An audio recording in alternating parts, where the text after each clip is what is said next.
everybody. Does everybody know what time it is?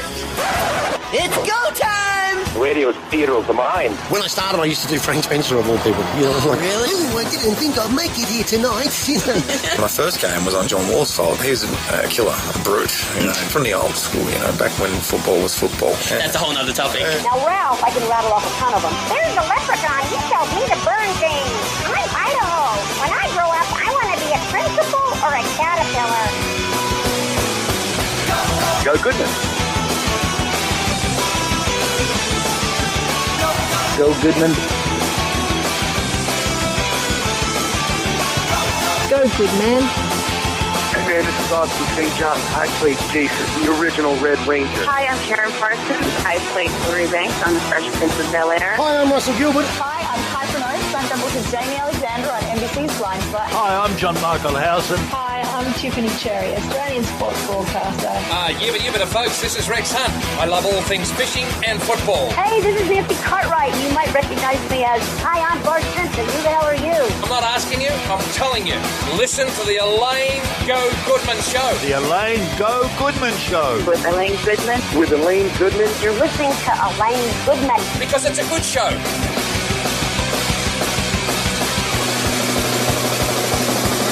Good afternoon and welcome to the Elaine Go Goodman Show for the 15th of January 2017. I was just running through my head, 15, 16, 17. Got a jam-packed show for you today. I've got an author in here who's got so many aspects under her belt, and we're going to explore a few of them. There's conventions, there's superbugs. She's actually an author as well, so she's got a lot of strings to her bow, and we're going to unwrap the present, if that sounds right. Yeah, she's nodding at me. She likes that analogy, so that's all good. Thank you to Microwave Jenny and Dee for another great show. I always love listening to your stories. That's why I got here an hour early today to prep and listen to some good stories. So it's always fun listening to you. I can't wait to come back in 2 weeks. Have a good afternoon, guys. So, we're going to get into the Elaine Go Goodman Show at 2 2. We'll be back right after this.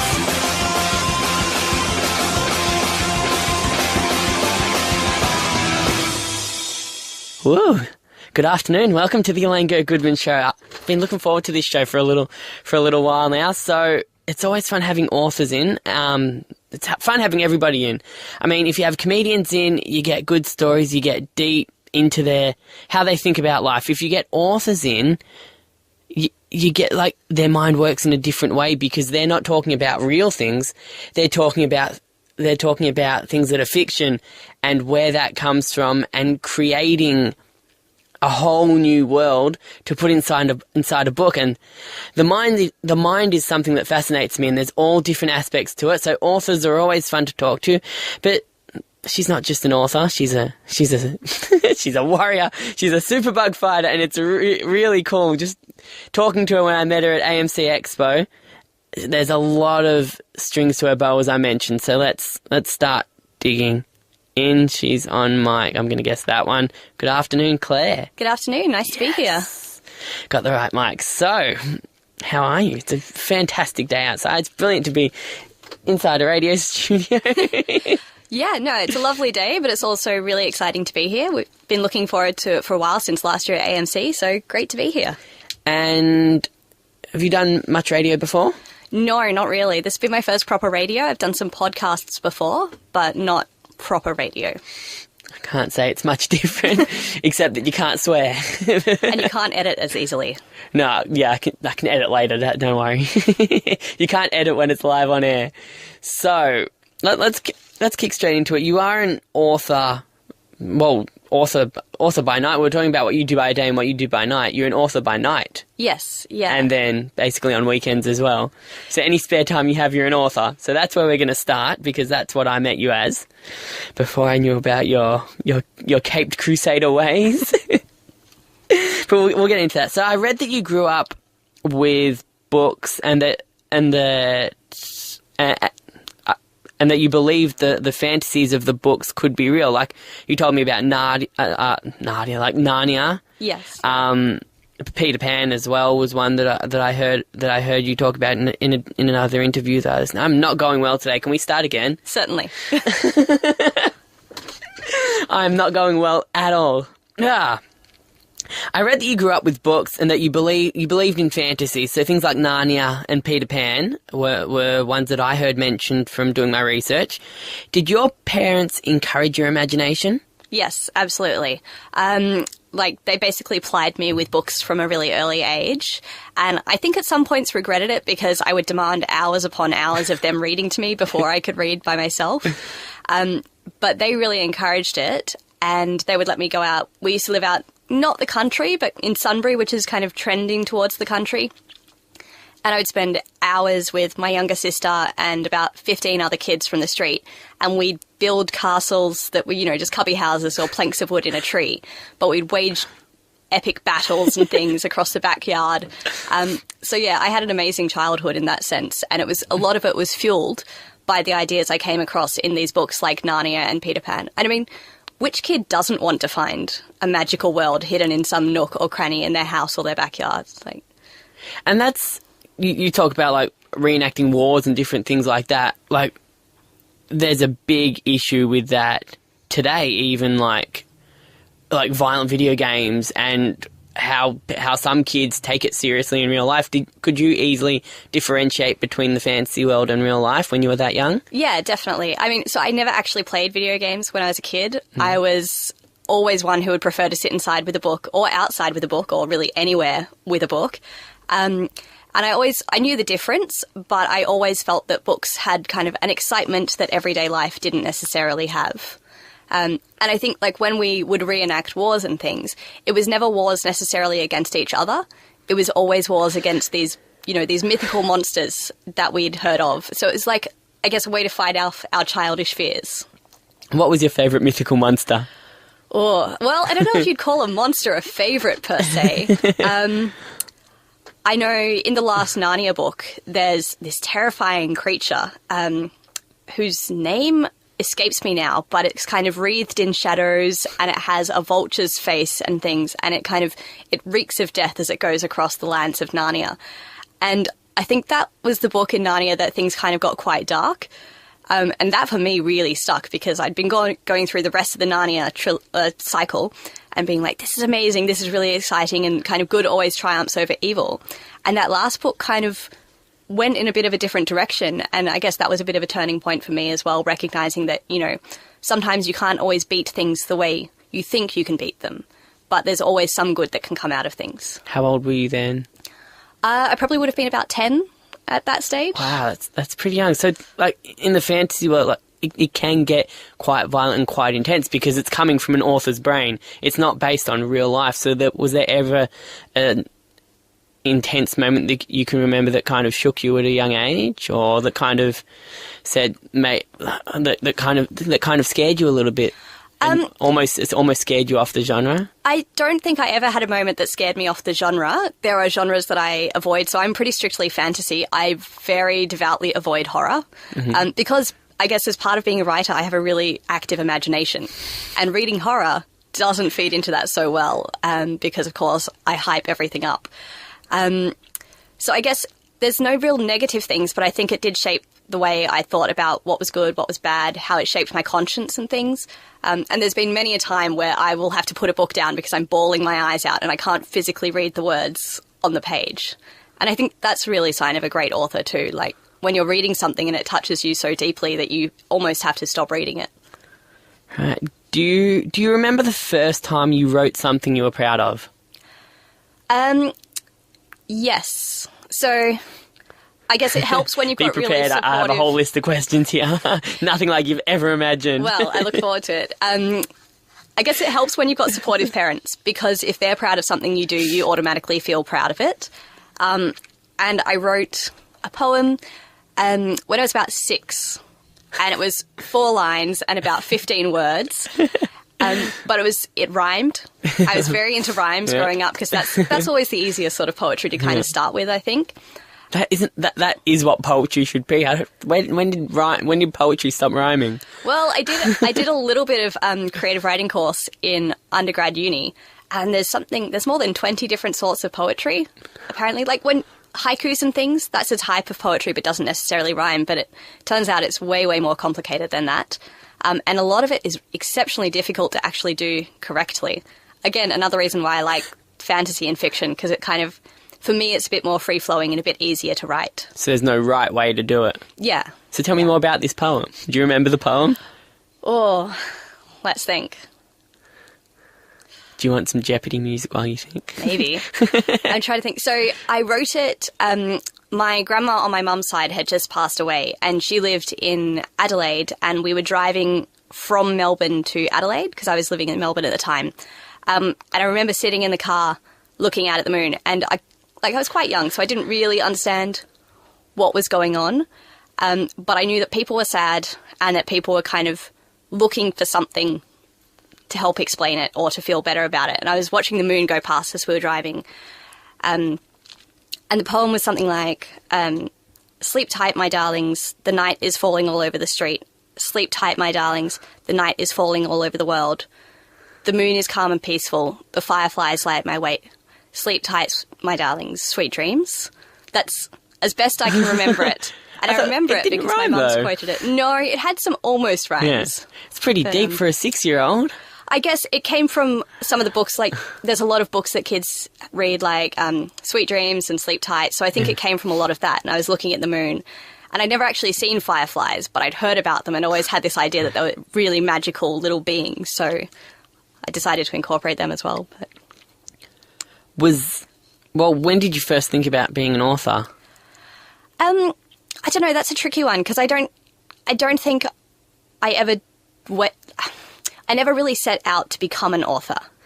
I started writing because I loved reading, and sometimes it felt like I was running out of stories to read. And then because I read so much, I started coming up with stories of my own. So the logical step for me was to just start putting pen to paper and writing them down. And some of them are shocking. Like, especially when you go through your early teenage years and things, you look back at some of the things, because I've kept a lot of it, and my mum's kept a lot of it. Oh, you should have brought some in. Oh, it's really bad, some of it. But, it is fun to go back and look at that sometimes.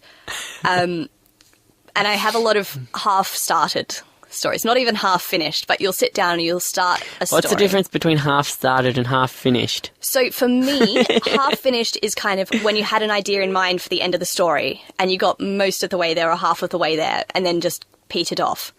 Half-started is where you jot down a few ideas and a few sentences and then you're kind of like, I'm not really sure where this was going. Yeah. Or maybe you knew when you started writing, but the ideas sometimes come and go so quickly. Anyway, carry on. I've lost my train of thought now. So it was about when you first thought about becoming an author. Yeah, so I guess it was when I was about halfway through writing Wildfire, because that was the most I'd ever written and the most I'd ever kind of really fleshed out a story. And it had been, I'd been writing it in bits and pieces for a few years, so I started writing it when I was 13. Which obviously needed a lot of editing when I went back to the early parts. But I think once I got about halfway through, I started really thinking, this is something I've spent a lot of my life on now, and I want to really see where it can go. And I enjoyed writing it, and I enjoyed the stories that I was coming up with. And I guess part of it was just hoping that if I did publish it and put it out there, hopefully it would find its way into the hands of somebody else who would get the same sort of enjoyment out of it. Going through school, did you make many friends that were interested in books and more specifically the fantasy genre? Or yeah, definitely. Yeah? Because some authors are a lot more shy and more into their books rather than being outgoing. So what kind of teenager were you? A weird one, I guess. So I was, I've never been good at focusing on one thing. Mm-hmm. So when I was in high school, I was writing in the little snippets of free time that I had. I played violin in an orchestra, I sang in a choir, I played soccer and did rock climbing and read in all of my other free time. So I had this ridiculous list of hobbies. And so I met a lot of very varied people through that, which I think was great because the people that you meet are the people that either directly or indirectly become characters in your stories later. And if you meet a really wide range of people, then you get a really wide, diverse range of characters. Right. So are all the characters in Wildfire based on people you know? In some way, yes. So some I've borrowed names from people, but the characters aren't necessarily the same or they don't look the same. Others, I've borrowed certain features or abilities. Not so much the magic ones, because I haven't yet met anybody who can legitimately do magic. But yeah, so I think everybody in my book is in some way influenced by people I've met.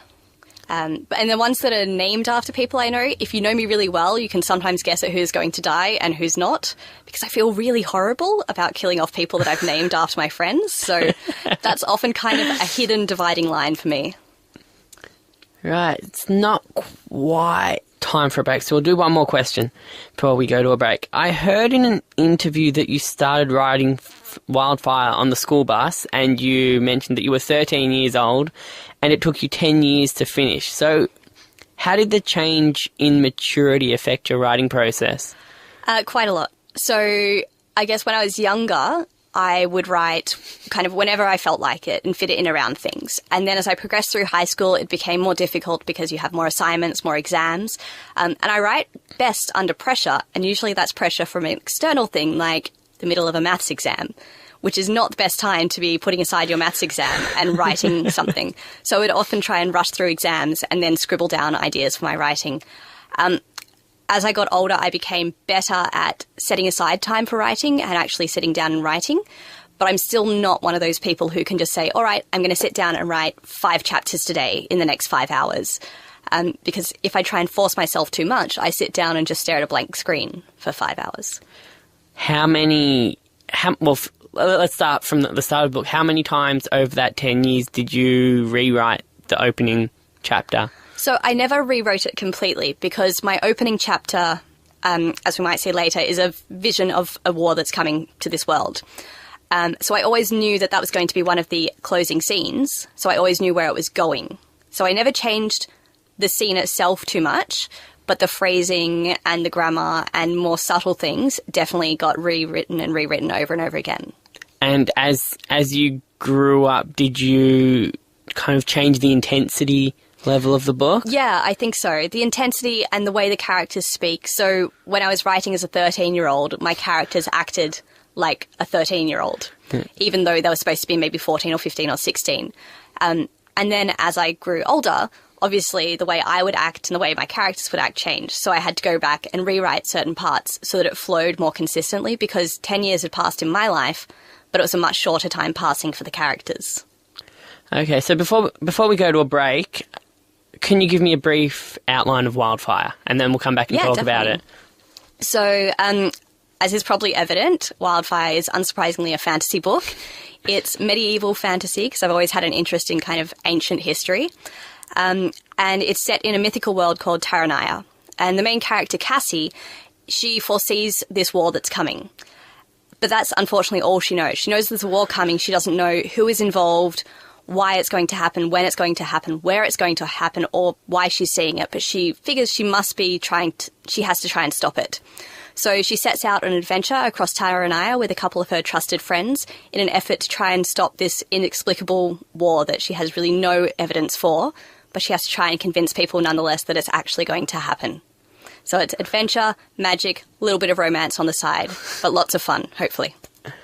It certainly is. I'm almost finished it myself, but let's go to a quick break and we'll come back right after this with Claire and we'll delve a little bit deeper and read a couple of snippets from Wildfire. You're listening to the Elaine Goodman Show at 20 minutes past 2. We'll ask one more question before we read a little bit of a snippet. I've even got some cool background music as well, which is approved by Claire, luckily.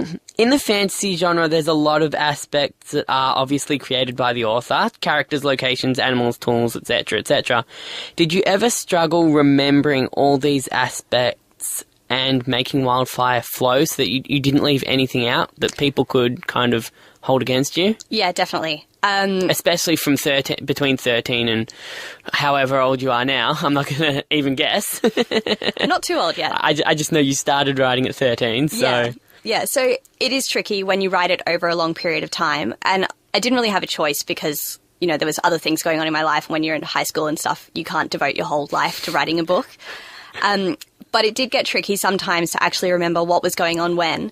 And part of what helped with that is I had a really wonderful friend who read and reread my story over and over again. Is she in the book? Her name is Cassie. Okay. So we grew up together. We've known each other. She was born 6 weeks after I was in Adelaide.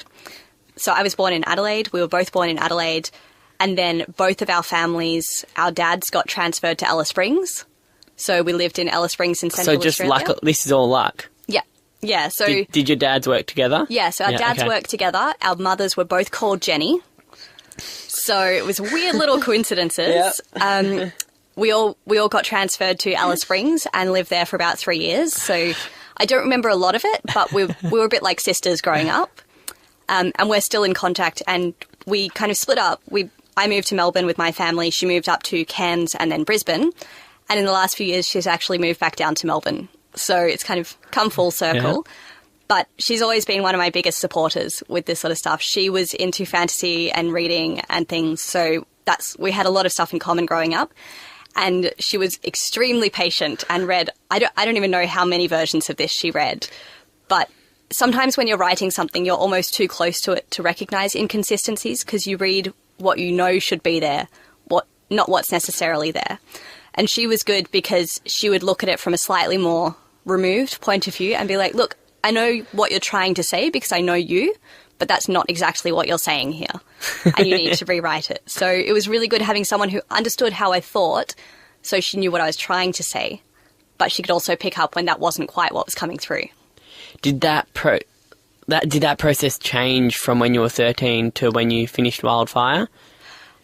Being able to incorporate more of a story for each character and the ability to write. So your ability as a writer would have progressed as you were writing this, so you would have had to edit that and put in more complications for each character just to make the story become more of a story rather than just end like a children's book.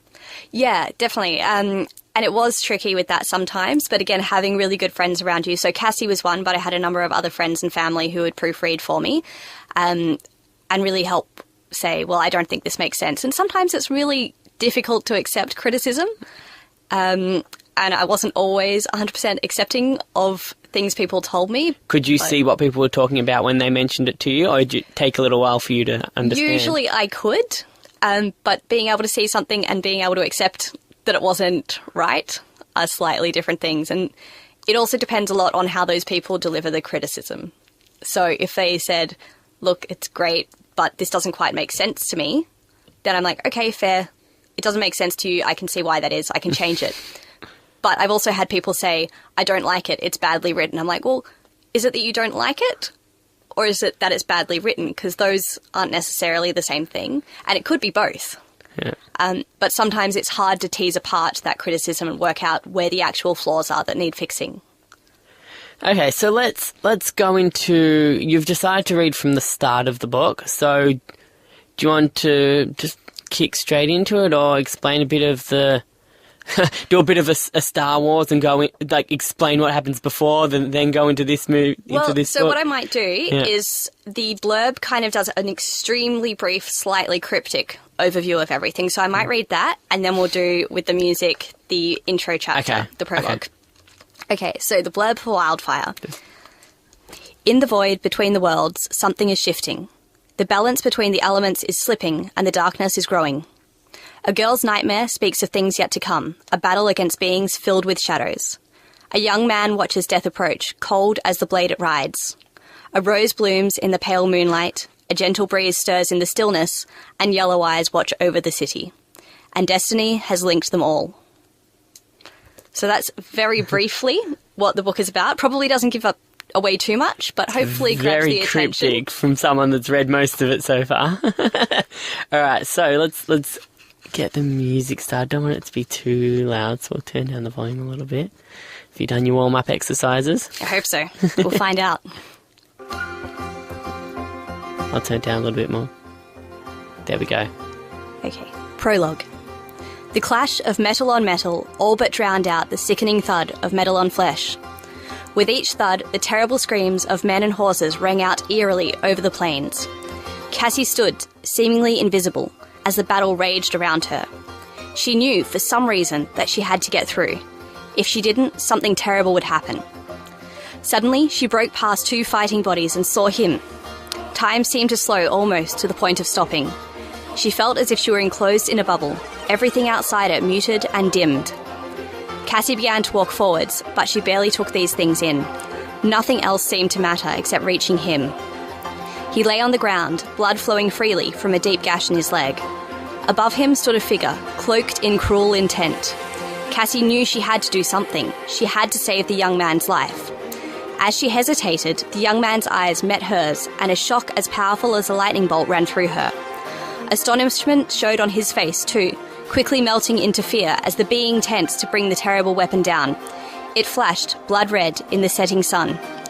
Lurching forward, Cassie screamed and woke.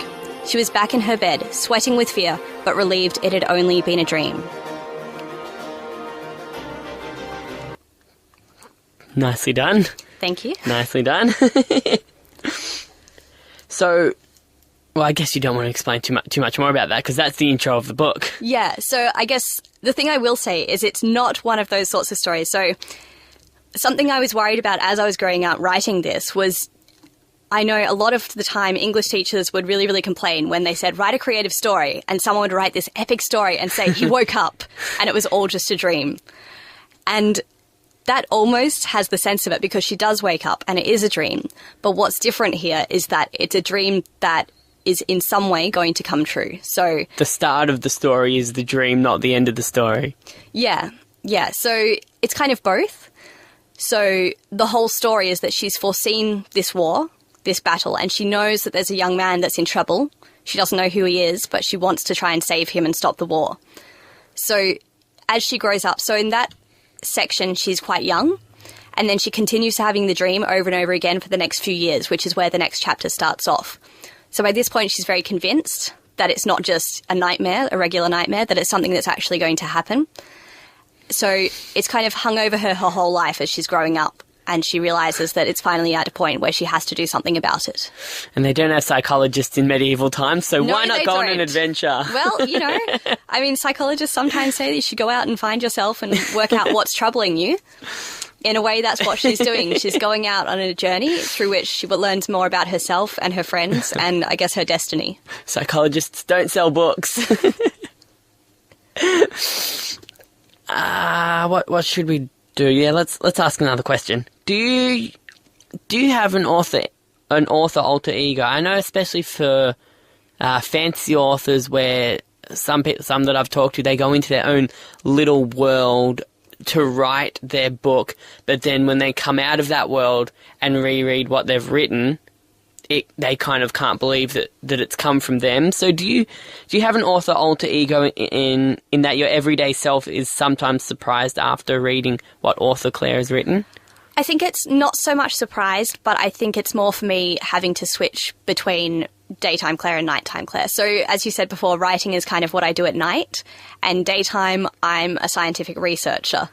So having to switch, especially with science, you have to do a lot of writing too, and switching between those two mindsets where one is quite logical and based purely on evidence and not at all on imagination. Well, imagination in the sense that you have to imagine what's going on with the science, but not in the same way that a fantasy novel is written.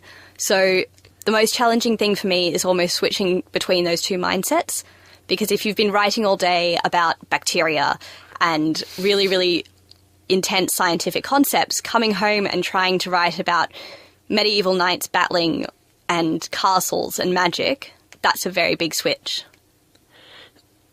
Does it ever overlap for you? Not yet. I do, I guess, have dreams one day once I've finished with the Wildfire trilogy of perhaps looking into writing some more science fiction. So trying to bring my writer side and my science side together. The thing I find tricky with that, which is one of the reasons I prefer fantasy, is that because I am scientifically trained and I know a lot of the science, I would be really, really, really focused on getting the science of whatever I write correct. Because I know when I'm reading something that is science fiction and I read something that actually doesn't work, and not just from like it was badly written, but from it's actually scientifically impossible, that pulls me out of the story. And it's kind of jarring. It's like if you're driving along on a really nice open road and then you hit a pothole and it kind of ruins that imagery. So I would like to be able to write science fiction one day, but I think for me it would be a lot harder. Whereas fantasy, you still have to follow certain rules, but it's the rules of the world you create. So.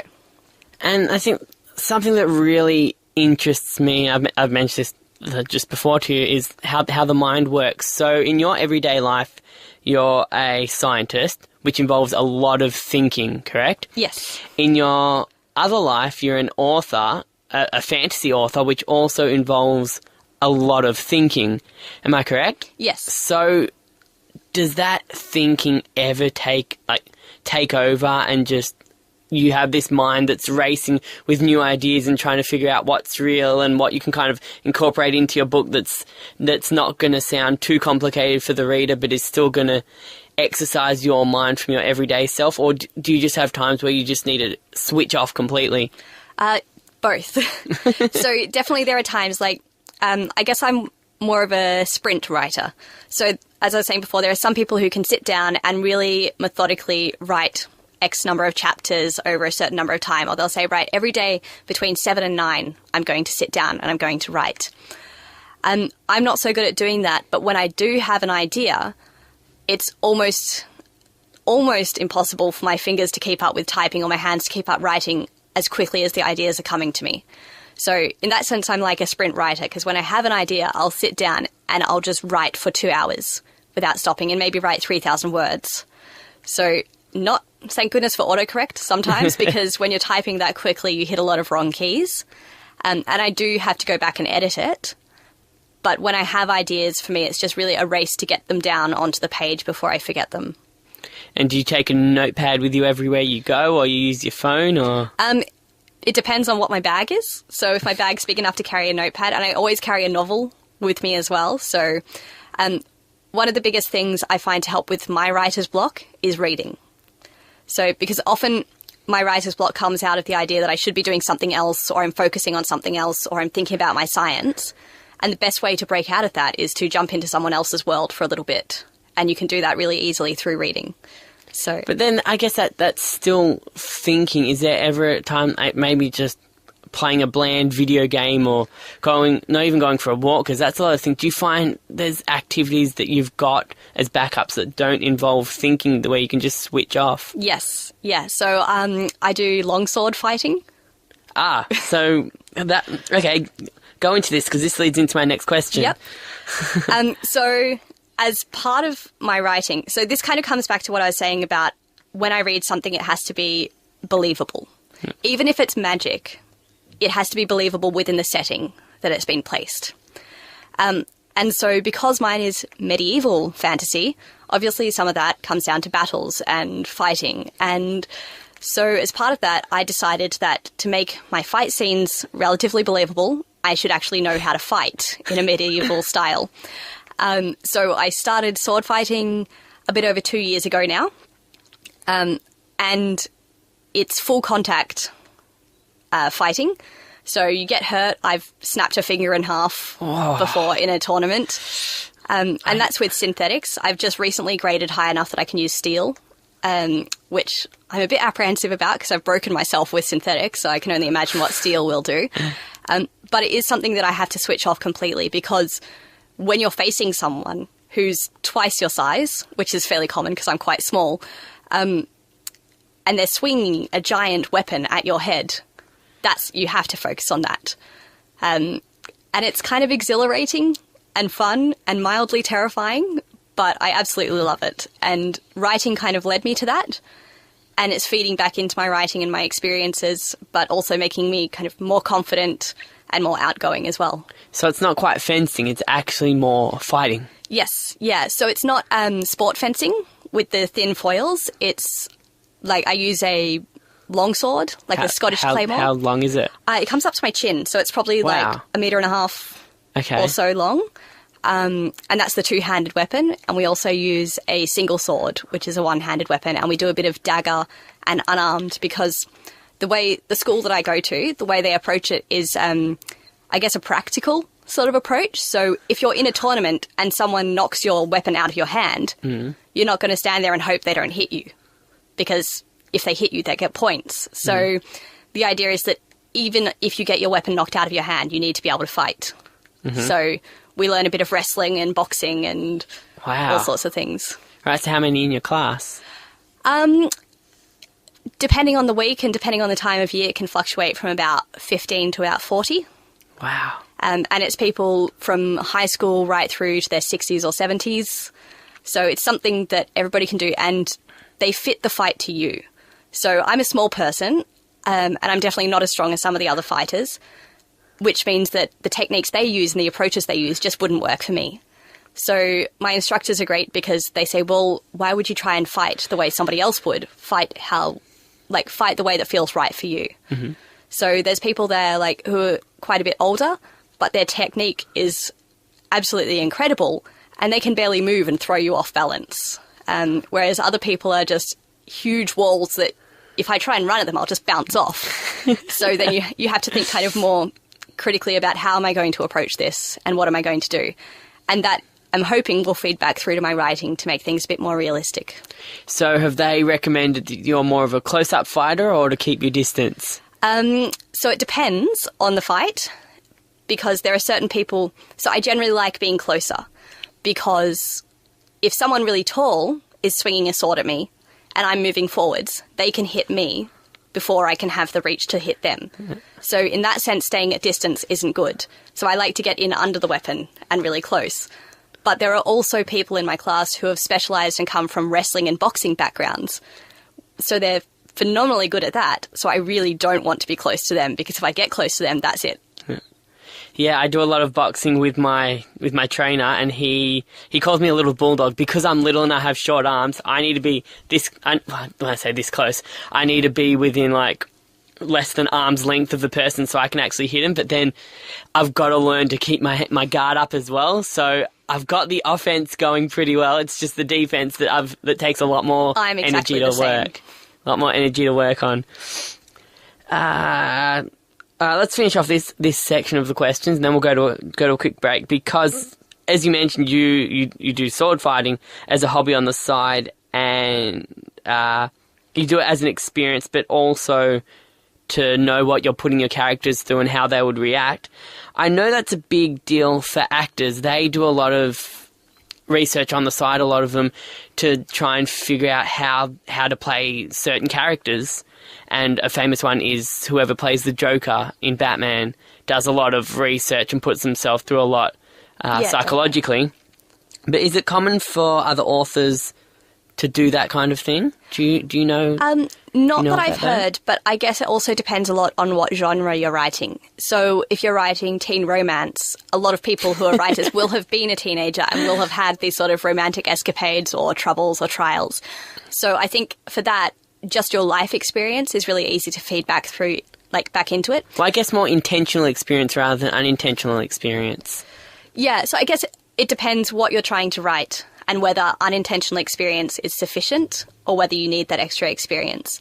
And I mean, for me, I've read a lot of fantasy and I've read a lot of historical books, so I understand, before I started actually fighting, I understood a lot of the theory, and you can kind of replicate that in your own writing. But for me, it wasn't quite the same.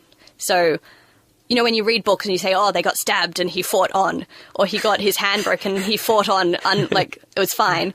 I got my hand broken, I dropped my sword and was like, no, I'm not doing anything. So, obviously I'm not as tough as the knights of the medieval times. Or as someone like The Rock or Tom Cruise. Exactly. But it does give me a bit of a more realistic idea of what sorts of little, in quotation marks, injuries, like breaking a finger, how much impact that could actually have on what you're capable of doing in those sorts of situations. You know what we're going to do? We're going to read another little snippet of the book, and then we'll go to a break and move on to another aspect of your life. Okay, so I thought what I might read here is a couple of excerpts of different characters that I introduce.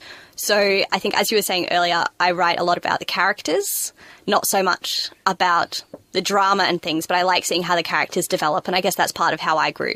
So I've got a couple of snippets here of different characters. Okay, so music is on. Can you hear the music? Yep, cool. So, as Cassie fell back into an untroubled sleep, with the ease only a child can possess, another young girl lay awake in a place far distant. She too had woken in the night, forced out of sleep by the oppressive heat which blanketed the city she called home. Slipping silently through the passages, she crept outside and was welcomed by the tantalising whisper of the garden. Stillness and silence reigned. Even the crickets which normally chirped on summer nights were quiet. Her red hair shone silver and muted gold in the moonlight, and her green eyes widened as they fell upon an unexpected sight. A single rose blossomed in the corner of the garden. It was coloured rich as blood and flame, and yet was cool as water when she touched it. She looked at the rose, and in its crimson petals she saw fire and blood and pain, but she also saw beauty. She saw life. A noise came from within the stone walls of her home, and the enchantment that had seemed to embrace the garden in that moment was gone. The girl crept back inside.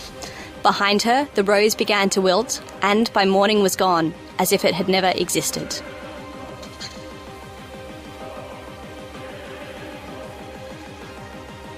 Welcome back to the Elaine Go Goodman Show. We've still got author Claire. She likes to go by CL Air as well, but we'll call her Claire because that's easier than calling her CL. She's kind of like Cher or like, who's another famous person that goes by one name? Madonna. Beyonce. Okay, yeah, we'll go with Beyonce.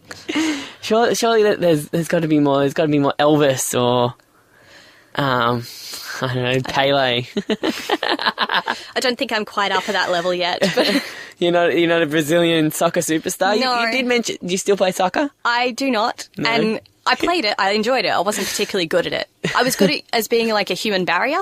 Yeah. But not at actually being like skilled with the ball. What position did you play?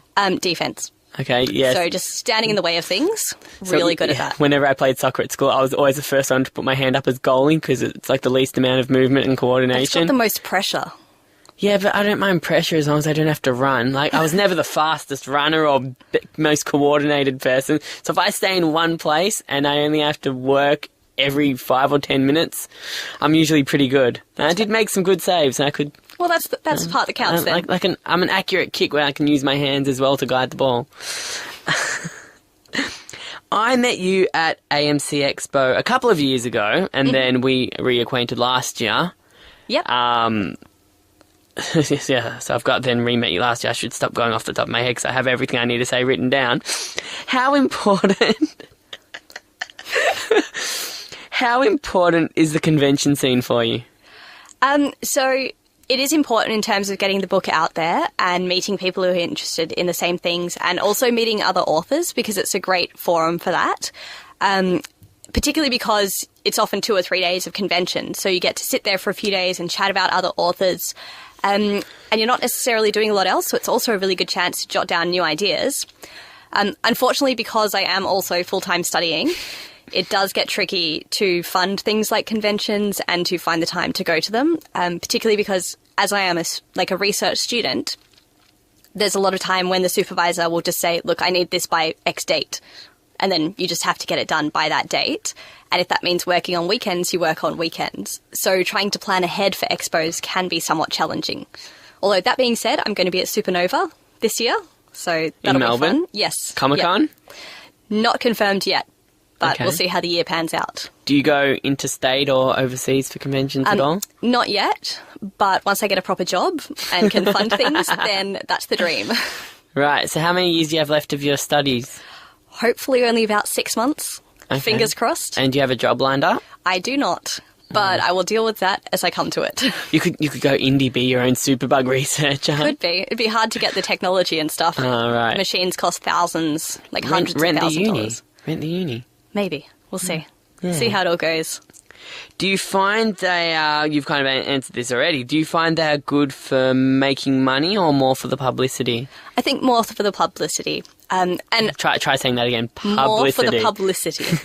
And that's okay because I never really went into this believing, or I never planned to be a full-time author because there's only a few people worldwide, really, like a tiny percentage that live off their writing. And they all have like letters as first names like J.K. Rowling. Exactly. Hence one of the reasons. And when I was trying to decide whether to use my own name or a pseudonym, part of what played into it was I was reading articles like women read like either gender. So if you're a male or female writer, women will read it about split 50-50. whereas male readers tend to read male writers. Really? So that's why historically a lot of women took on male pseudonyms.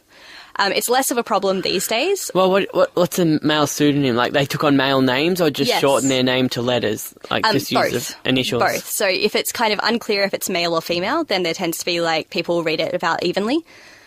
So, yeah, weird things like that. And things like, I read somewhere once that if you have a name towards the end of the alphabet, you're more likely to be placed on the bottom of the shelves at bookstores. So then people don't bob down to look at it because, they'll start at eye height and work down, and as soon as they see a book they want, they stop.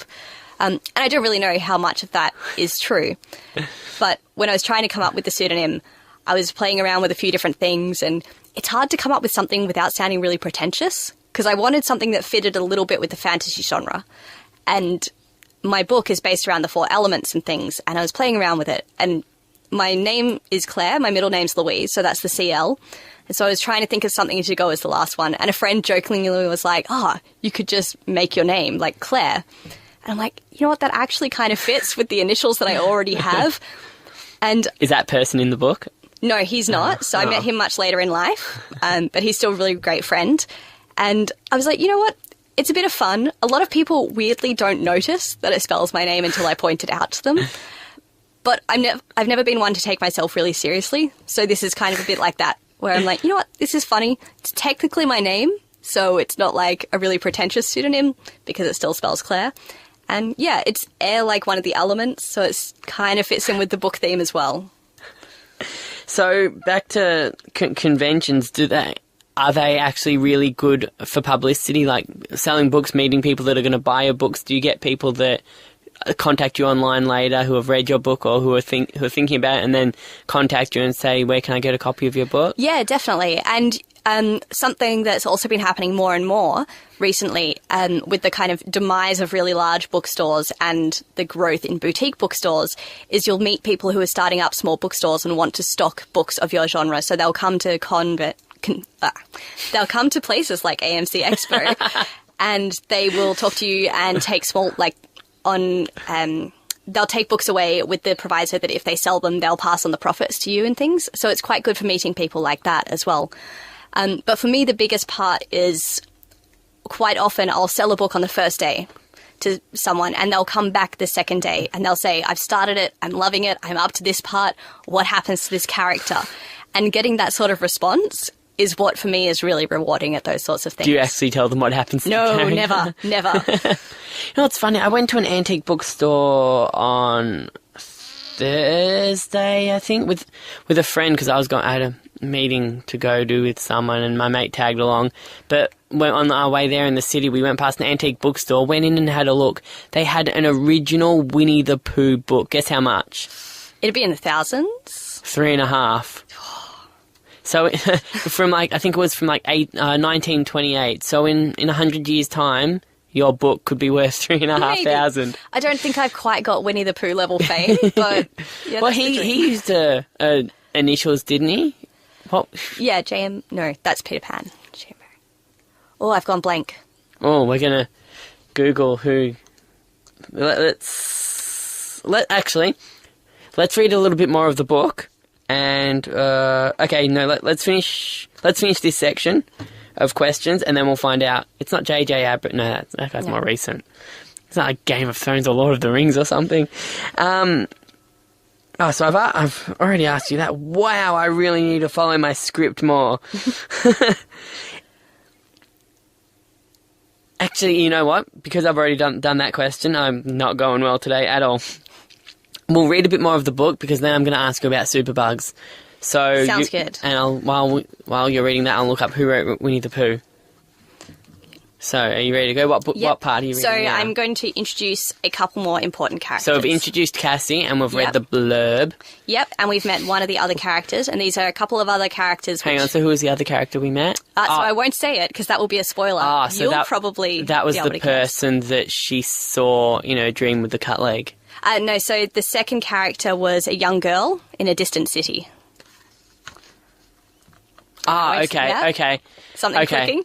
Yes. Is it... Okay, yep, okay, right. I like her. She's cool. I'm glad you think so. Yep. Okay. Yeah. No, they're really, really cool, and she has a good story as well. So we'll put the. I don't want to say too much. I'm going to say something stupid. All right. So we'll put the music back on. I'm going to find out who wrote Harry the Potter. Take it away, Claire. Later, on the outskirts of that same city, a boy sat on the edge of the river. His feet dangled in the water which flowed past him all the way to the northern harbour and the open sea. Other boys further downstream swam in the water, revelling in the escape from the summer heat. Sweat made his shirt cling to his body like a second skin, but he did not enter the water. Though years had passed, he remembered with vivid clarity the first time he had immersed himself in the river.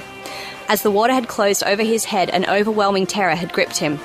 His feet had pushed instinctively off the bottom of the shallow riverbed, and he had exploded out of the water. Dragging himself with panic strokes towards the bank, he gasped wildly for air, though he had only been under for a moment. He had never been in danger of drowning, and this was not what had frightened him.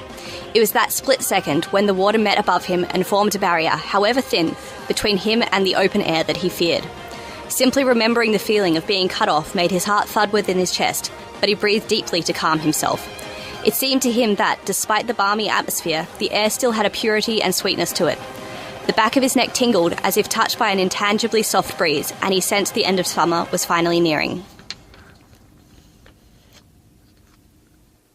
Wow, end of that first part of the song. Brilliant timing. How did you do that? Just training, practice. So that was describing one of the other main characters? Yes. Yep. So Yep. Is that the male? Yes. Yep. So is he based on someone in your life? He's not, but his name was taken... So I try to choose names that in some way because represent people. His name doesn't really sound like a name that would be around in medieval times. No. And part of it is... So often when you look into either the way the name sounds or the meaning behind the name, that some way relates to the character. So a lot of what I try and do is the way the characters look, the features they have, or the names that they have. That will often contain, like Easter eggs about what the character can do. Not always. In the case of names that are taken from Friends, not so much. But in other characters, there will be hints hidden there. I like leaving kind of tidbits in the book so that when you go back and read it again, one day you'll be like, oh, that's that character, that's why that happened, that's why this happened, that's why they're called that, or that's why their eyes are that colour. Yeah, even just listening to you read part of the first chapter, I was like, I didn't remember that happened. Yeah, I'm the sort of person who will reread books over and over again, and I love finding new things every time or realising how things connect. So I tend to try and do that in my writing. So if you do read it again, it's a new story in certain ways based on the fact that you've already read it once, because different things will jump out at you. Yeah, that happens to me with movies, especially really good comedies, that you'll see something the second time you watch it that's more subtle, but is actually really funny. A.A. Milne. That's right. He was born in 1882 and died in 1956. So he had a decent lifespan, 74 years. Yeah, especially back then. Yeah? Even for, like, the 50s, people didn't live that long? I think it's increased quite dramatically. Okay. Well, 74 years, the average now for a male is only like 84, or 82, and the women might be 3 or 4 or 5 years more. Yes, he was born in England. Okay, we're not interviewing A.A. Milne, we're interviewing C.L. Aire. So let's get back into the interview. What time is it? 2 minutes to 3. In your real life, this is exciting, you study superbugs at university. So what does that involve? So, it's a pretty broad question. Yeah, so it's been a long time at uni. So I've done my undergrad, then I did a master's, and then I wasn't really sure what I wanted to do, so I just bailed on Australia and went and lived in Japan for a year. And then I decided deferred? Not deferred, because I had nothing lined up. All right, yeah. It was kind of literally less than 12 hours after I graduated, I got on a plane to Japan. Oh, so wow. It was okay. a bit of a ridiculous time in my life, and that was a week after I'd published Wildfire as well. But then I came back and I'm doing a PhD now. So that's like full-time work, except on a student wage. So you get paid to study? So I get a living allowance to study. Yeah. So it's because a PhD is really full-on, they kind of assume you don't really have time to do any work outside the PhD, so they give you a basic living allowance. So still a student, One day in the not too distant future, hopefully no longer a student. But yeah, so I'm working on superbugs, which you've probably seen in the paper really recently. I think it was yesterday or today in the paper. It was today, yeah, because I was reading today's paper this morning eating breakfast. Yeah, so there was a lady in America who died of a bacteria which is actually the exact same species of bacteria that I'm working on. And they tried every single one of the available drugs for treatment, and every single one of them failed. So that's why I'm working on this bacteria, because obviously it's a really big threat to public health. And I'm trying to research how it evolves, how it changes, how it moves through our community to try and work out what the risk factors are for getting sick from it, and what we can maybe do to prevent it moving so freely. So should this lady's doctors have thought none of these antibiotics are working? Surely there's something in another country that might work a bit better? It's possible. America is pretty advanced with its healthcare. So it's quite possible that they tried everything they could, and even if there had been an alternative drug, getting it in time may not have worked. At the moment, a lot of research, so I'm researching the bacteria, but the other side of research is people trying to develop brand new drugs, and it's going really slowly because the bacteria evolve very quickly, so our ability to keep up with them is limited. So you don't work on the cures, you work on finding out what makes the bug the bug. Yeah, so an analogy I use often when giving presentations is like, if you're going into like a battle, you've got your information and you've got your drugs or your weapons. And it would be kind of ridiculous to walk out with only your weapons and no knowledge of what your enemy is capable of. Mm-hmm. Because what if they've got like a giant wall or amazing shields? Your weapons are going to be useless. So I'm kind of like the information or the decoder. So I try to find out what the enemy is capable of so we know what we're up against, and then we can attack it appropriately. Is there any way to kind of stop, to try and slow its development?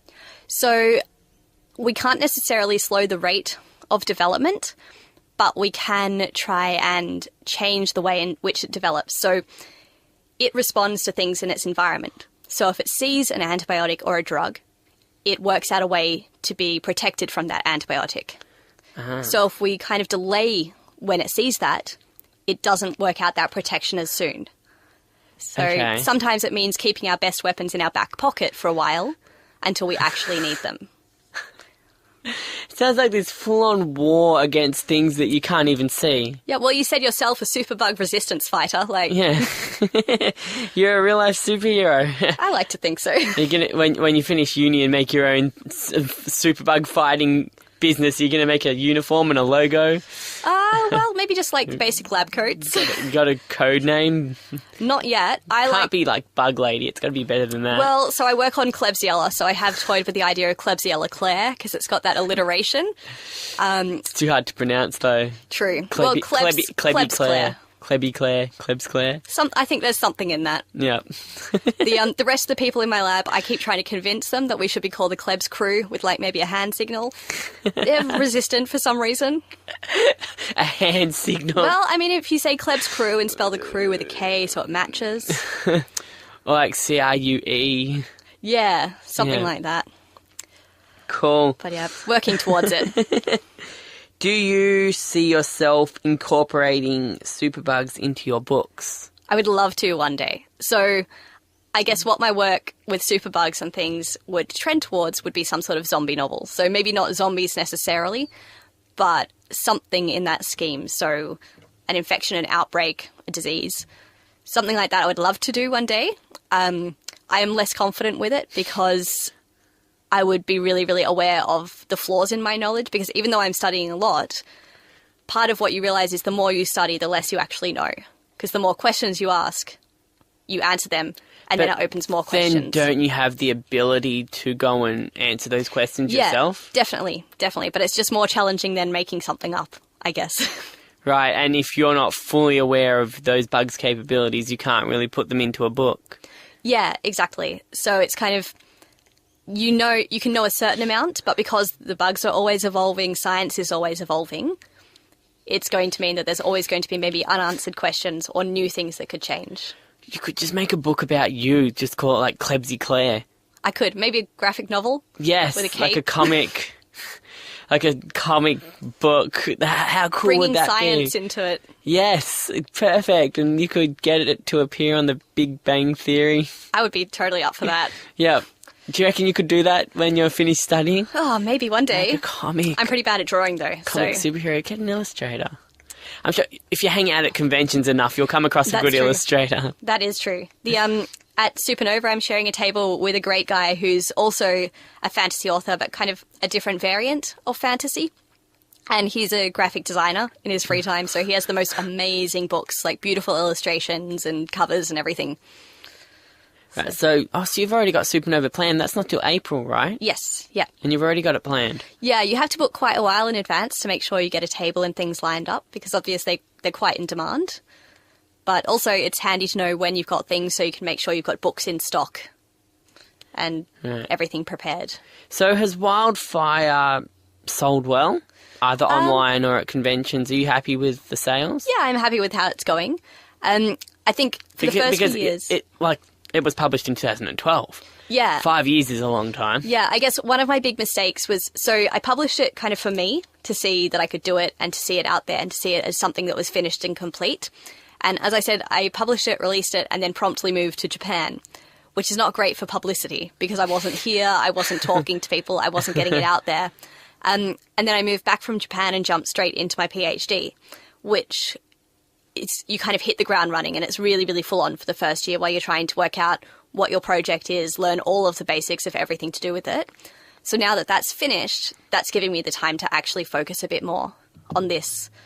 Because in the PhD, sometimes you have downtimes where you're just waiting for experiments to run or waiting for things to happen, and you sometimes need distractions. And for me, that is what Wildfire is. It's kind of to get away from the science side of my life. So how did you promote it when you released it? So when I first released it, I didn't do much at all. It's really been since I've come back going to conventions through social media, so Twitter, Facebook, Instagram, websites, blogs. So did it sell well when you first released it? No, because I did nothing with it, basically. So no one knew about it? Yeah, so like a lot of friends and family and friends of friends bought copies around the launch. Yeah. But then I basically put it in boxes at my mum's place for a while. And she's since downsized. So that's given me additional motivation to sell them. So, and have you sold most of them? Yeah, it's getting there. Getting there? How many copies? Do you know how many copies you've got left? Well, I'd have to go check. Or how many you've sold? So I've sold a few hundred. Okay, that's good. Yeah, it's pretty good for like only going to a few conventions and only doing occasional things like these interviews. But yeah, I'm happy with how it's going. We can make it more regular if you want. You're welcome in here anytime. Might do. How big a part, this is the next aspect of it, how big a part does social media play in your marketing ability? It's always something I'm interested in because everyone has a different answer to it. I think, yeah, so I was initially a bit resistant to social media because to me it felt like trying to almost shove my book in people's faces and be like, hey, look at this, read it, buy it, which annoys me when people do it. So I've had to find ways that kind of better fit with my approach to things. So things like Instagram is really great because there's a lot of amazing people who use Instagram as Bookstagram. So people take these gorgeous photos of books and do reviews and all sorts of things. And the Australian community is really, really lovely and run book clubs and meetups and book swaps. So if you could get involved in that, you can often go along, meet other people who are obsessed with books like I am, and talk to them about your book, swap your book, give them copies, and they'll do reviews and promote it on your behalf and things. And it's just a really lovely, friendly, supportive community. So I found Instagram the best. Twitter I use, but I haven't found it to be the same sort of community, really. But it could just be the fact that Instagram works better for how I work. Yeah, because pictures as well, you can take photos of it. Yeah, and often it's kind of that picture is worth 1,000 words and judging a book by its cover. I like to say I don't judge books by their covers, but if it doesn't have an attractive cover, if it doesn't catch your eye, you're going to skim past it on a shelf. So if someone takes a really lovely picture of your book with a variety of props and things and good lighting and puts it on Instagram, people are much more likely to take notice of it than a little tweet saying, hey, look at this book. Right, so where can people find you? So people are welcome to contact me through Instagram. I've got a Facebook page. I've got Twitter, which I respond to everything, but it's just I'm more or less active on things. There's also a website, and you can order the book through that. And if it's CLS, so capital C dot capital L dot AIRE. Yeah. And on Facebook, it's also Wildfire CLR. So Wildfire Claire, essentially. And if you want to find me on Instagram, it's Claire, so CLAIRE.Louise_. You've got a couple of pages on Instagram. Yeah, so again, I kind of got my split personality. So I've got my kind of personal writer daily life sort of one, where I post books that I'm reading, a bit about my book, things that I'm doing, quite a few pictures of my new rabbits. So if you like rabbit pictures, that's a good place to go. And then my other one that I've started recently is my Claire Here and There travel page. So I love traveling. I've lived in Japan. I've been there a lot. And I'm going over to Europe in a couple of weeks to go around Central Europe. So Prague, Hungary, Vienna, Salzburg, Munich. Wow. So all in 2 weeks. That's a lot of places in 2 weeks. So I've not been to any of those places before. And I only booked tickets 2 weeks ago. It was a spur-of-the-moment thing. So I've decided to go with a tour because when you've been to places before, I find tours less helpful because you might duplicate things that you've already seen or it might be limiting. But for me, it's kind of I've had 1 week off in the last 2 years from a PhD. So this is my chance to have a couple of weeks off before the last sprint to finish my PhD. So going to go over, do a whirlwind tour of Europe. And that'll give me a chance to kind of really detach from the science properly. Because I'm bad at taking breaks locally. Because if I'm at home, I'm always just still switched on thinking about science, thinking about writing and stuff. Whereas this will give me a chance to really separate myself from the science. Hopefully go see some amazing things that can inspire more writing.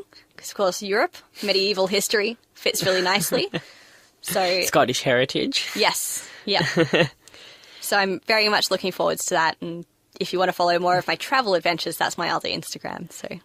And finally, what's next?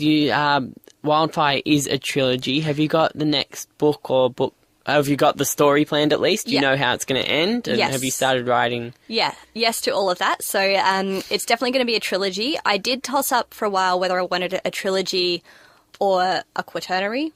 Quaternary? Is that a word? Quadrilogy. Quadrilogy? A series of 4, yeah. I guess. And that's, again, because I like fitting things. So because this is based around the idea of the 4 elements, I thought a series of 4 books could fit really nicely. But I decided the story I had to tell was more of a 3-book story. Hang on. What does that mean? So because there's kind of like one big arc, which spans the trilogy, but each book is its own story building into that arc, what I didn't want to do was build in unnecessary story that kind of watered down the main story just to stretch it to 4 books. So it really frustrates me when I read a series and it's kind of, you can kind of tell that the writer just keeps writing more to stretch it over more books. Yeah. Or because they're unwilling to let go of the characters in the story. So for me, it's more important that it's a good story than that it's a long story. Yeah. So that's why I've decided on the trilogy. I've got the 3 books, well, obviously this one's planned and printed, but I've got the next 2 books planned and I'm working on the 2nd book at the moment. How far through is it? So the whole plot is down. It's hard to say how far through I am because I'm not a chronological writer. Is it half started or half finished? Halfway between the 2? So I think like the whole plot's down, so at least I know where it's going and I know what happens where. And there are chapters that I've written in full and chapters that I've written in part and chapters that are just dot points. So you're not a chronological writer, so that's like filming a movie. You'll write certain scenes and then attach it all together at the end. Yes, yeah. And then just tie up any loose ends where things don't make sense. Yeah, which sometimes I think is harder for editing because you might forget what order things happen in. Or not necessarily the order, but you might forget exactly what has to happen where. Mm-hmm. But for me, it's easier to write that way because sometimes you might have a brilliant idea for something that's 5 chapters away. So it doesn't make sense to me to be like, all right, I'm going to leave that for 3 weeks until I get up to it and then write it. If I'm inspired to write that then and there, then it makes sense to write it. Are they all going to be called Wildfire, or do you have different names? So the working title for the next one is Burning Shadows, Ooh. Okay. So, and again, all the titles in some way link to something that happens in the book. Do you have a release date for the second one? Not yet. Approximately? Hopefully in the next couple of years. I think it'll be easier once I get the PhD Right, out of the so way. it's within the next couple of years, you're not aiming for a certain convention or anything? No, not yet. Yeah. I think once the PhD is done, and I know if I've got a job for the future and things, then kind of life will not necessarily settle down, but it'll be easier to plan things and fit in writing time and things. So I think after about August, which is fingers crossed when the PhD will finish, I'll have a better idea of where everything's going. And hopefully by maybe AMC end of this year, I will have a clearer plan. Do you want to read one more part? Sure. Do you have one more part planned? I've got a short segment of, I think, one of my favourite characters. Okay, what's the first letter of this character's name? So I know who it is. It's the someone. Oh, okay. Yeah. I wondered why you came up with that. Oh. All right, we'll put the music back on. Yes, if it moves into the next instrumental song. There we go. We'll turn it up a little bit. Hang on, I'll just turn it up a little bit so you can hear it. It's there. Alright, take it away. Okay. Throughout the city, hemmed in by its tall walls, many people slept, troubled by dreams and longing for the cool of autumn. But there were many who did not sleep. Wreathed in shadows, figures passed unseen and unheard amongst the tangled streets. Above them all, tucked away into the darkest darkness upon the walls, a figure stood watching the city, watching the people below. Yellow eyes glowed brighter than a cat's, and they were filled with knowledge and an intensity that was rivaled by few. Someone standing on the street might look up and glimpse, for a moment, a lean silhouette. But then, as quickly as a heartbeat, it was no more, and they found themselves wondering if it had ever really been. I picked good music, didn't I? Yeah, nicely planned. Now that I hear you read it and having read it myself and going back, it sounds really, really cool. I'm glad you think so. And you just wonder, how do you come up with these kinds of characters and these kind of storylines and adjectives, and it's all Lots of editing, lots of reading. Yeah. So how many people do you share it with to make sure it's good to sell? Or who's that defining opinion? My mom. Yeah. Because she's not afraid to tell me if she thinks it's bad. Yeah. So she's always been, like I was saying earlier, she's always been really, really supportive. And she's read everything that I've ever written. So she's seen how I've grown as a writer. And she also knows the standards that I hold myself to. So that's rough. Yeah, so it means that she'll read something and be like, I don't think you want to write, like, I don't think this is ready yet. And I might not be happy to hear that, but she's pretty much 100% of the time she's correct. So. Is she listening? She might be. But I said nice things. Yep. Yeah, good. Claire, it's been great coming in. I'm almost finished Wildfire, so I'm eagerly anticipating, what's the next one called? Burning Shadows. And I hope you enjoyed your first ever radio interview. Yeah, it's been absolute fun. pleasure. And you're welcome back anytime as well. Thank you very much. Well, I look forward to hearing what you think of the end. So Is it a cliffhanger end that you're going to make me wait for the next one? Yes and no. I know that sounds really vague. So I love but hate cliffhangers. So if they're at the end of a chapter and I've got another chapter to read, I love them because I'll just power on through. But if they're at the end of a book and the next one's not out yet, it's horrible. So what I try to do is the story for this book finishes, but the story for the trilogy doesn't. So it's still the same characters. It's not like an episode of Law and Order where it's a completely different story. It's definitely the same characters continuing on. So you'll be seeing the same faces come back in the next book and seeing how they grow, how they change, what they learn. Okay. So can I just ask again? Do you have a storyline for the sailor? I have ideas for the sailor. Okay, I'll have to see how it fits in. You're still thinking about him. Yes. Okay. Yeah. I like him as a character. I would like to see him come back, and I'm hoping that he will. I know that sounds weird saying that because you'd think I'd know, but sometimes the plan that I have for the characters, as my writing change and as the story develops, that changes. So at this stage, yes. Okay. Hopefully.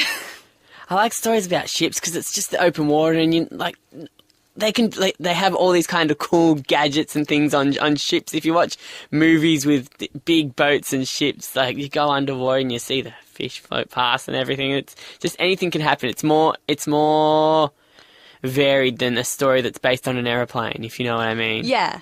A lot more things can happen, and there's a lot more options. Right. Let's go out with a happy song. It's been a fun interview. I've learnt a lot. Superbugs, conventions, fantasy writing. There's been a lot. It's a lot of topics to cover. A lot of topics have been covered in the last hour and 20 minutes. So let's take a bit of a mind break, and we'll listen to Justin Timberlake. Can't Stop the Feeling here on 88.3 Southern FM. You're listening to the Elaine Go Goodman Show, and we'll be right back after this. Hi, I'm CL Air. I hope you enjoyed the interview today about Wildfire.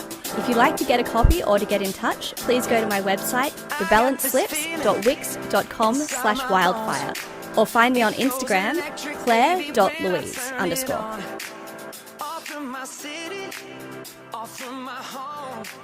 We're flying up, no ceiling when we in our zone.